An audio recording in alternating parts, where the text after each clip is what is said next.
সারা জীবন তুমি আমার কি শিক্ষা দিছো, কি শিক্ষা দিছো? তুমি আমার সৎভাবে জীবন কাটাতে কও নাই, এখন আমি সৎভাবে জীবন কাটাবার চাইতেছি। তুমি রাগ করতেছো কেন? কেন হ্যাঁ? রাগ করতেছি এই জন্য যে তোর সততা আজ একজনের চাকরি শেষ করে দিছিল। আমি তো সত্যি কথাই কইছি নাকি?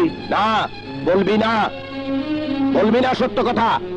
যে সত্য কথা অন্যের ক্ষতি করে সেই সত্য গোপন রাখাই ভালো।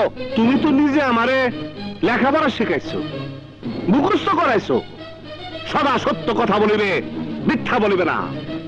পড়াও নাই, সত্য কথা বলা অপরাধে বারবার আমার চাকরি গেছে।